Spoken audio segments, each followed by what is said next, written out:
Shalom, selamat pagi. Tuhan selalu baik dalam kehidupan kita.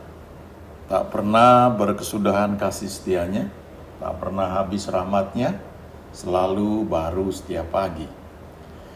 Itu salah satu kebenaran dan ada ayatnya ya, yang perlu kita pegang. Bahwa Dia Tuhan yang setia.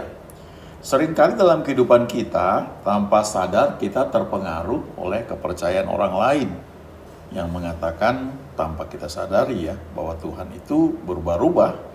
Kadang Dia bisa marah, kadang Dia bisa baik ya.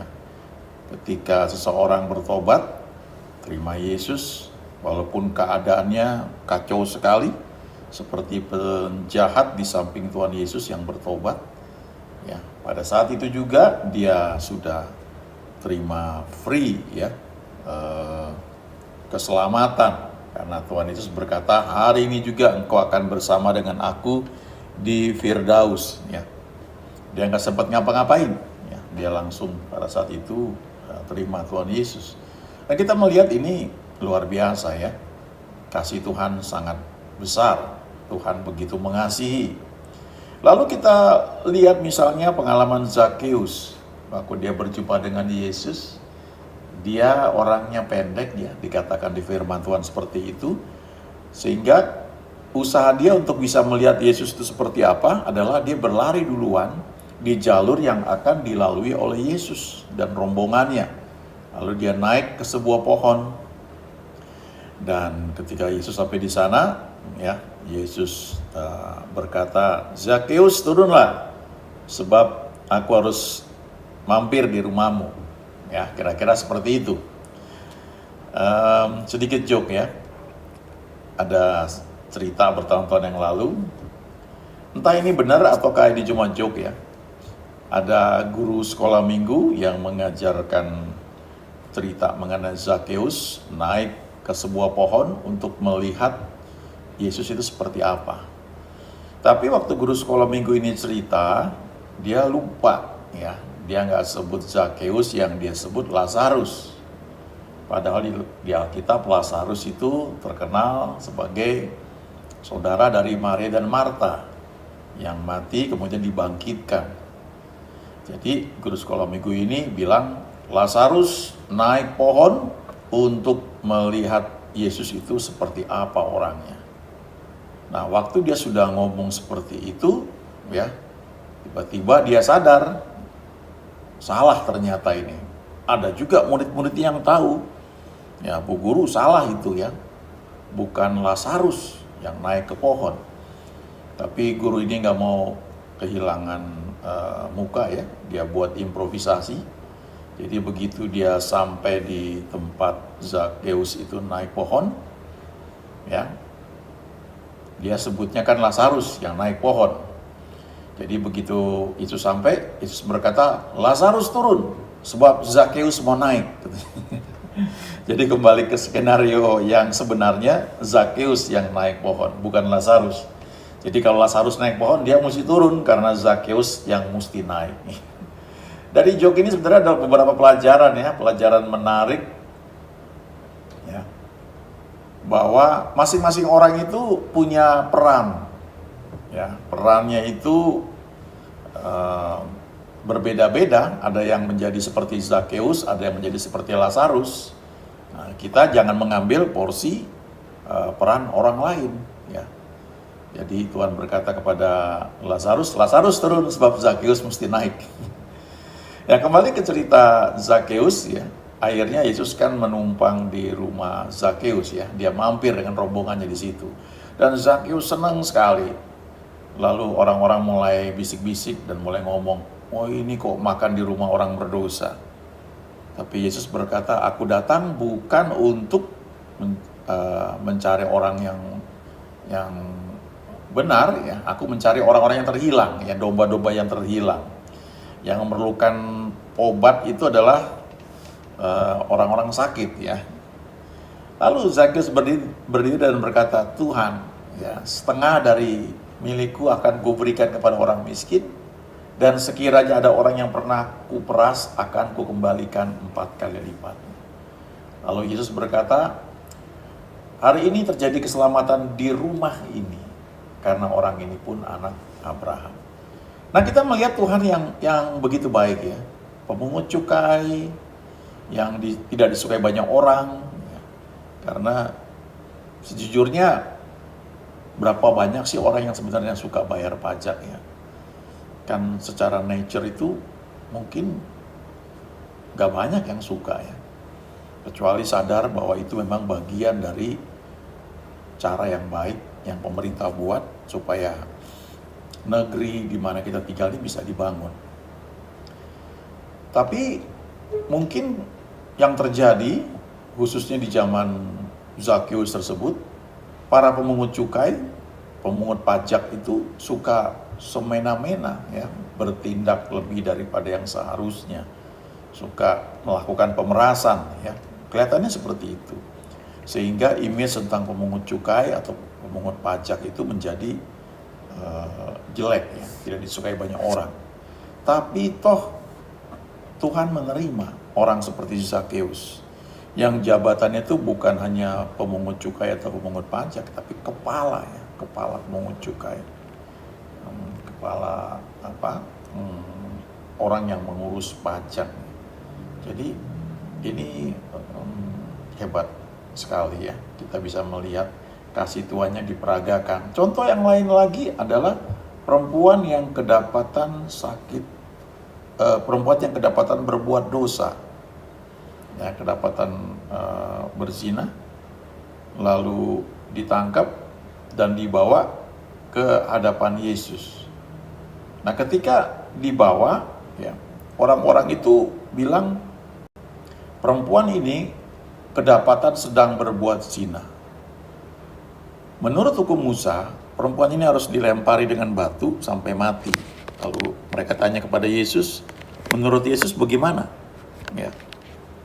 Lalu Yesus diam aja, nggak menjawab, sampai akhirnya ketika mereka mendesak, Yesus berkata, kalau di antara kamu ada yang tidak berdosa, biarlah dia menjadi orang pertama yang melemparkan batu buat perempuan ini.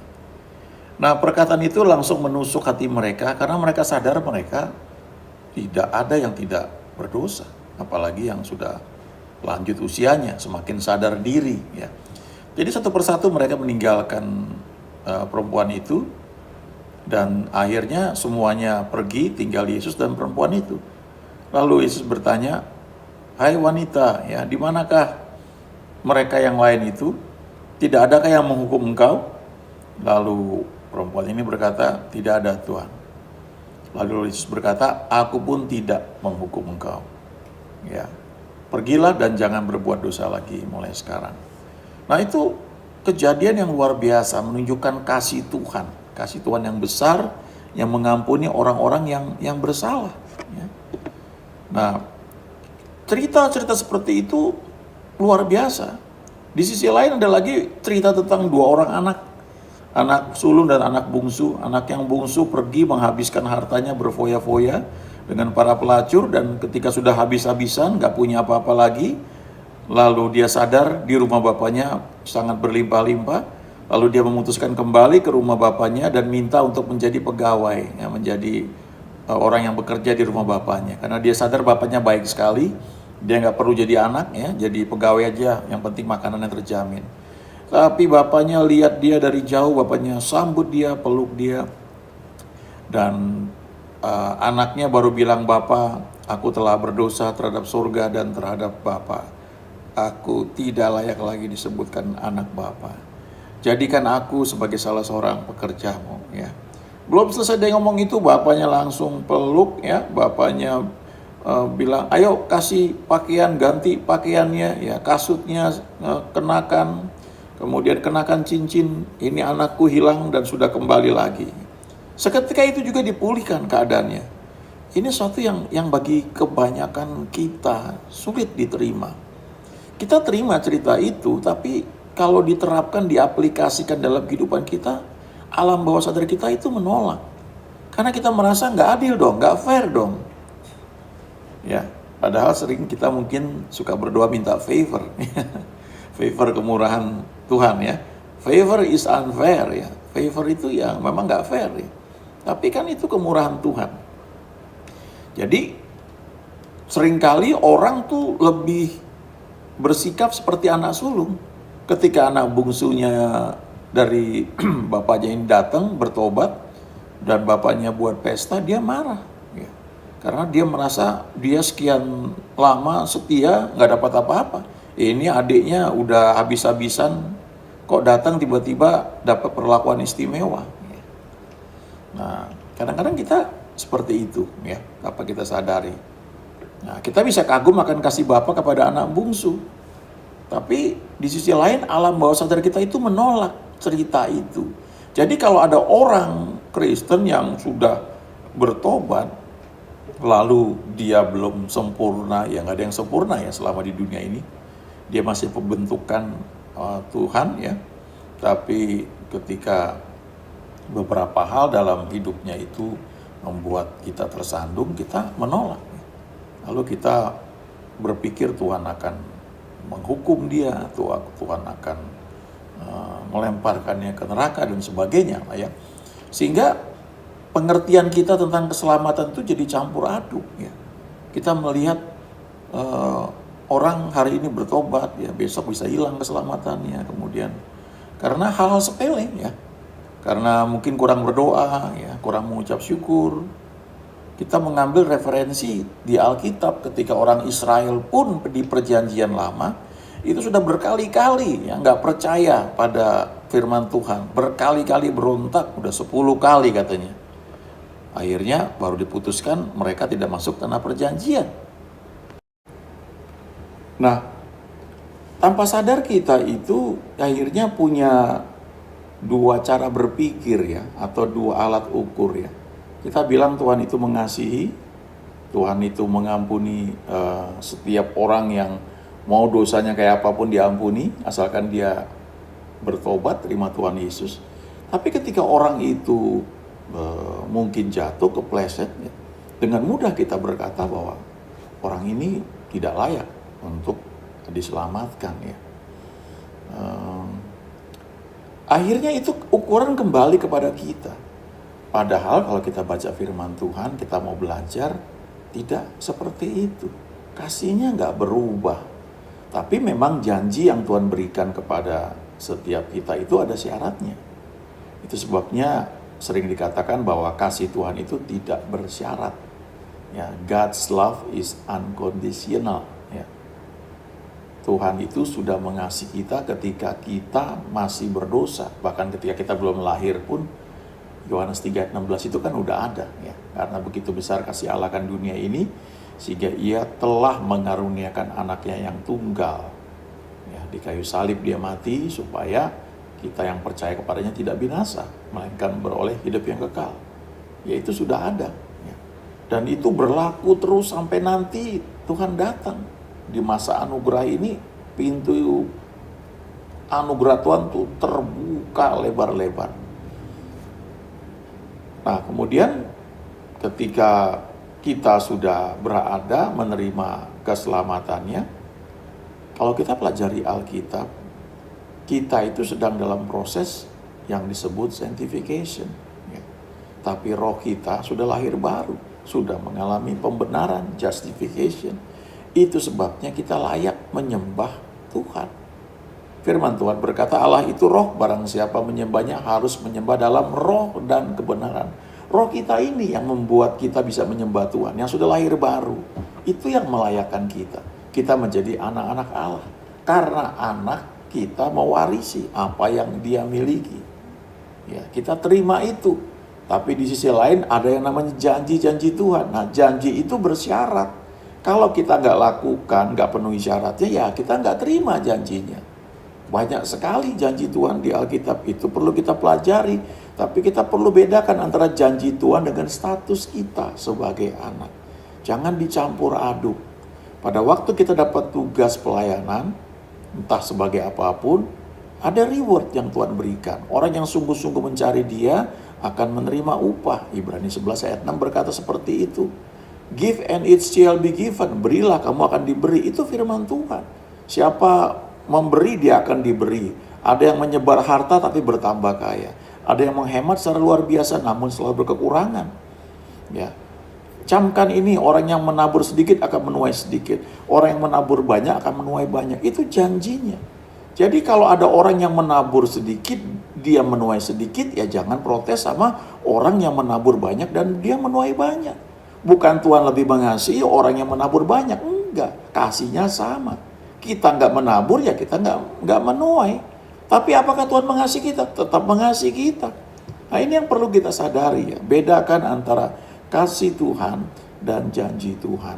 Dan jangan ukur kasih Tuhan kepada kita itu berdasarkan janjinya yang tergenapi dalam hidup kita ya. Kalau kita punya anak ya, berapapun anak kita, saya punya teman anaknya 7 ya. Saya belum pernah ketemu sih ya karakternya seperti apa aja. Tapi saya percaya teman saya ini pasti mengasihi anak-anaknya. Apapun kondisi anak-anaknya seperti apapun, dia tetap mengasihi. Dia ingin anak-anaknya terima yang terbaik.